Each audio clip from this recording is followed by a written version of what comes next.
തിരുവസന്തം പിറന്നു. പ്രവാചക പ്രേമികൾക്ക് ഇനി ആനന്ദത്തിന്റെ രാവുകളാണ്. നാടും നഗരവും തോരണങ്ങളെ കൊണ്ട് അണിഞ്ഞൊരുങ്ങുകയാണ്. ഖസീദത്തുൽ ബുർദയുടെയും മൗലിദിന്റെയും മദ്ഹ് ഗാനങ്ങളുടെയും ഈരടികൾ കൊണ്ട് അന്തരീക്ഷം മുഖരിതമാവാൻ പോവുകയാണ്. വിശ്വാസികളുടെ അധരങ്ങളിലൂടെ കോടിക്കണക്കിന് സലാത്തുകൾ പരിശുദ്ധമായ റൗളയിലേക്ക് പ്രവഹിക്കുന്ന മനോഹരമായ ദിവസങ്ങളാണ് നമ്മിലേക്ക് കടന്നു വരുന്നത്. പരിശുദ്ധമായ ഈ റബീഉൽ അവ്വലിന് മനോഹരമായ ഒരു മദ്ഹ് ഗാനം കേട്ടുകൊണ്ട് നമുക്ക് സ്വാഗതം ചെയ്യാം.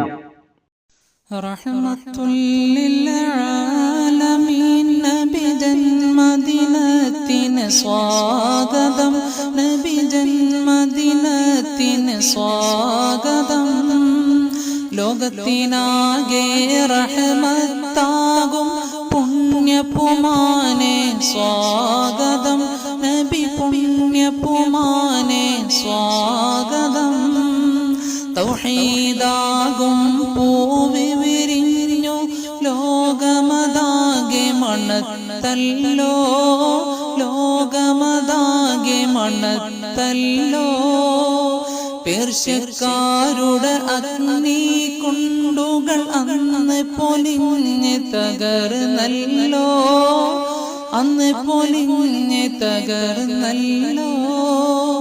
ആമീന ബീയുടെ പൂമകൻ തന്നോട് ജന്മദിനത്തിന് സ്വാഗതം, നബി ജന്മദിനത്തിന് സ്വാഗതം. റഹ്മത്തുൽ ലിൽ ആലമീൻ നബി ജന്മദിനത്തിന് സ്വാഗതം, നബി ജന്മദിനത്തിന് സ്വാഗതം.